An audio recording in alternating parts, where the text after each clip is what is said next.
Assalamualaikum warahmatullahi wabarakatuh.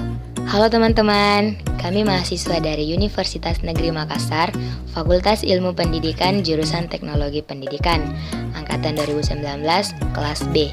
Dan kami dari kelompok 6. Perkenalkan, nama saya Nur Fadlia Awalia. Saya Novita Sri Wahyuni. Saya Mutmainnah. Saya Irmayanti. Nah, pada kesempatan kali ini, kami akan membahas tentang perubahan kehidupan masyarakat di era pandemi COVID-19.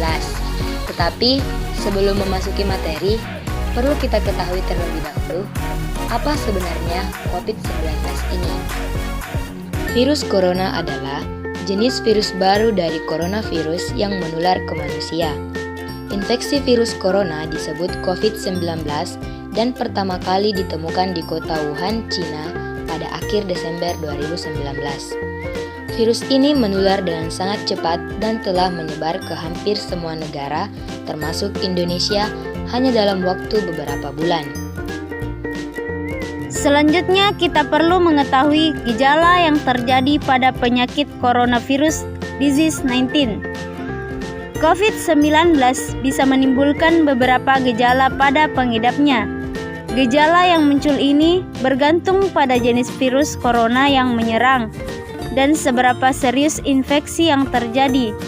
Berikut gejala virus yang terbilang ringan seperti pilek, sakit kepala, batuk, sakit tenggorokan, demam, dan tidak enak badan. Hal yang perlu ditegaskan, beberapa virus corona dapat menyebabkan gejala yang parah. Infeksinya dapat berubah menjadi bronkitis atau pneumonia. Penyebab virus corona. Ada dugaan bahwa virus corona awalnya ditularkan dari hewan ke manusia. Namun kemudian diketahui bahwa virus corona juga menular dari manusia ke manusia. Berikut cara pencegahan COVID-19 yang dapat kita lakukan di rumah. Yang pertama yaitu mencuci tangan secara rutin dengan gel pembersih berbasis alkohol ataupun sabun dan bilas dengan air. Yang kedua, menutup hidung dan mulut dengan tisu saat batuk dan bersin pada bagian dalam siku. Yang ketiga, hindari interaksi fisik 1 meter atau 3 kaki dengan siapapun yang memiliki gejala batuk, pilek, atau flu. Selanjutnya, mari kita simak bagaimana perubahan kehidupan masyarakat di era pandemi COVID-19 ini. Berikut merupakan dampak negatif dan dampak positif. Wabah virus corona ini banyak membawa dampak sosial yang luar biasa di tatanan sosial masyarakat dengan perubahan kebiasaan masyarakat dulu sebelum wabah virus corona ini menyebar di Indonesia. Sistem pembelajaran online yang disebabkan pandemi COVID-19 ini juga mewakili sebagian penderitaan masyarakat. Yang pertama, mulai dari tingkat SD di mana anak SD khususnya kelas 3 ke bawah sulit mengerjakan tugas yang diberikan sehingga yang mengambil peran yaitu orang tua. Yang kedua, sistem pembelajaran online juga terkendala jika tidak adanya sarana seperti HP ataupun laptop. Yang ketiga, jaringan yang kurang mendukung. Dan yang terakhir yaitu perekonomian yang semakin menurun sehingga sulit menyediakan kuota internet. Pandemi COVID-19 yang tengah melanda Indonesia saat ini membuat informasi terkait hal tersebut menyebar di semua lini media massa. Selain itu, informasi terkait COVID-19 pun tersebar dengan cepat di berbagai media sosial.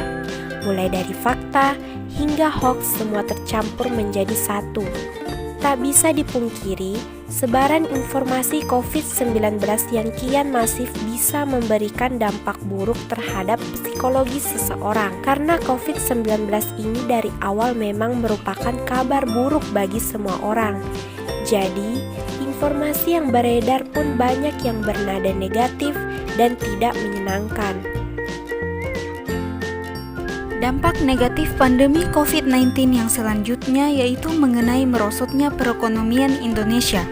Seperti yang pertama, yaitu banyaknya perusahaan yang terpaksa mem-PHK para pekerjanya karena tidak lagi dapat membayar upah pegawai sesuai ketentuan yang berlaku. Yang kedua adalah industri perusahaan yang terkena dampak besar COVID-19 ini banyak mengalami kebangkrutan karena adanya ketergantungan perusahaan pada rantai pasokan global sehingga menghambat proses produksi. Yang ketiga adalah nilai tukar dolar Amerika Serikat meningkat. Hal ini menyebabkan kemerosotan nilai mata uang di berbagai negara. Mata uang Indonesia pernah merosot sampai ke angka Rp16.466 per 1 dolar. Yang keempat adalah banyaknya masyarakat Indonesia yang berada pada kelas ekonomi rendah kesulitan membiayai kehidupannya mengingat pekerjaan mereka yang kebanyakan dilakukan di luar rumah.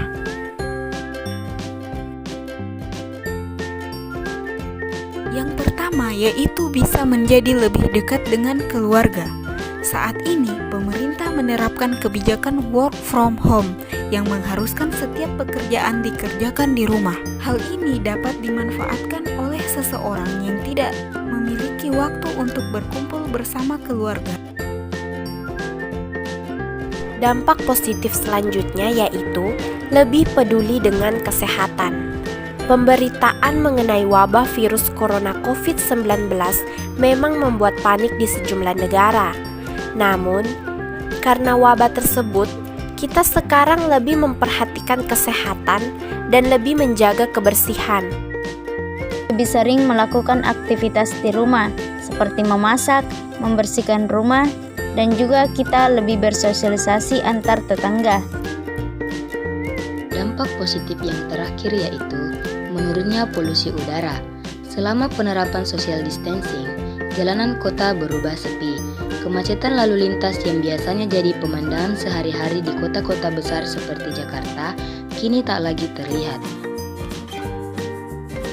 Mari sama-sama kita cegah COVID-19 dengan mematuhi anjuran pemerintah. Stay healthy, stay safe, stay at home.